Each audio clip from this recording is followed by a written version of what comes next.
Thomas Chalmers Vint was a landscape architect credited for directing and shaping landscape planning and development during the early years of the United States National Park system. His work at Yosemite National Park and the development of the Mission 66 program are among his better-known projects, although his influence can be seen in parks across America. Vint's true talents lay in his design elements.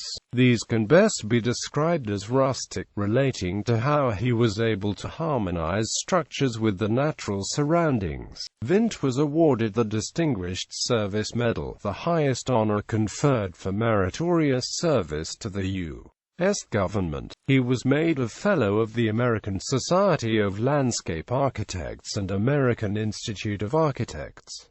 Early life. Born in Salt Lake City, Utah to Scots-Irish parents, Vint's family moved shortly after his birth to Los Angeles, where he spent his grade school years. Vint attended Polytechnic High School and upon graduation enrolled at the University of California, Berkeley into the field of landscape architecture. During his college years, Vint worked for design and building firms throughout Los Angeles. He also found employment for an entire year alongside the successful landscape architect Lloyd Wright, the son of the famed architect Frank Lloyd Wright.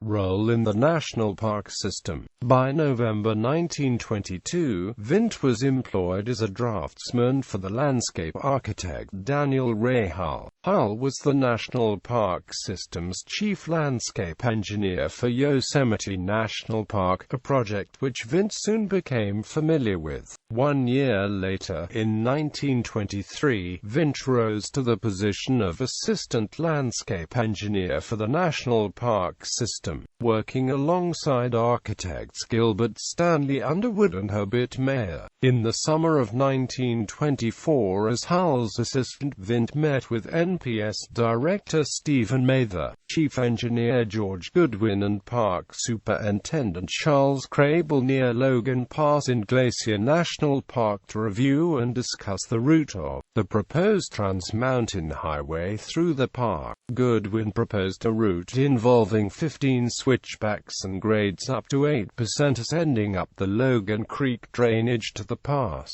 Vint decried Goodwin's route, saying it would look like miners had been there. Drawing on his training as a landscape architect, Vint instead proposed a simple route of one switchback with a gently rising grade of 6% that would meet the NPS goal of lying lightly on the land. Quote, after that meeting, Mather consulted with Bureau of Public Roads engineer Bill Austin and others as to which route should be selected. All agreed that while Vint's route would be more expensive, it would more closely meet the NPS policies of preserving the scenic landscape. The result is the now famous Going to the Sun Road, completed in 1932, that is enjoyed by millions of visitors. As another important result of this process, the NPS and BPR entered into a collaboration that set a policy for all future National Park Service roads. Vint became an associate landscape engineer in 1926,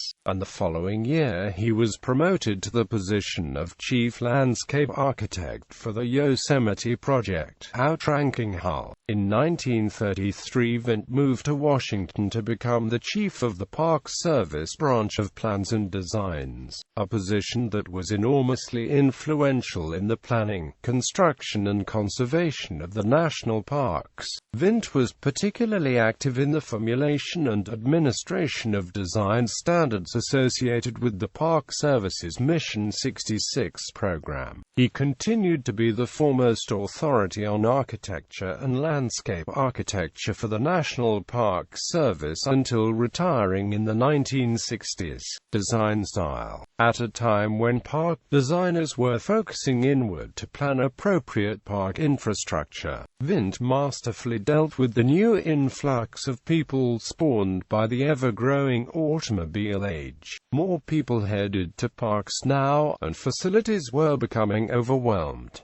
Vint did not see this as a negative effect. He knew that the presence of people in the park would help with the Park Service's expansion and ultimately preservation, so long as structures harmonized with their environment. To solve these problems, Vint knew it was important to understand the land well and how people would use this land, whether by themselves or in the presence of others. The need for new construction was evident, though Vint knew it would be important to not let new structures detract from the beauty of the nature in the park. His experimentation with using native materials such as logs and stone to construct buildings and bridges helped to naturalize the park environment. This design philosophy can be found in the plans of an earlier landscape architect, Frederick Law Olmsted, whose work in places such as New York's Central Park clearly influenced Vint's designs. As Vint rose in the Park Service hierarchy, Vint quickly became influential in park planning processes. In particular, Vint in 1931 formulated the first master plan for any Park Service unit at Mount Rainier National Park, which would be established as a basic planning principle from that point on for every park. One of the principles established in this study was the specific designation of certain park areas as wilderness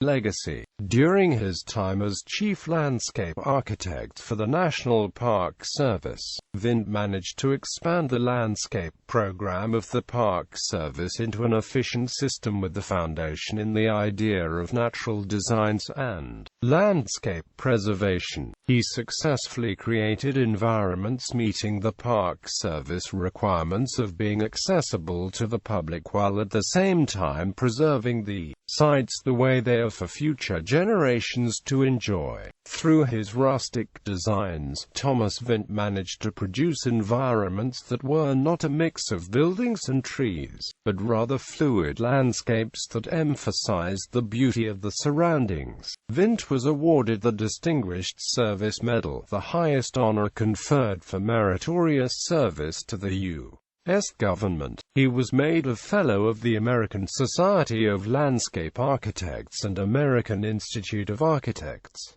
Notable projects: Blue Ridge Parkway, Colonial National Historical Park, Going to the Sun Road, Oregon Caves National Monument, Historic American Building Survey, Longmire, Mission 66, Yosemite. Family life. Vint had a son, Thomas Vint, who was also a landscape architect.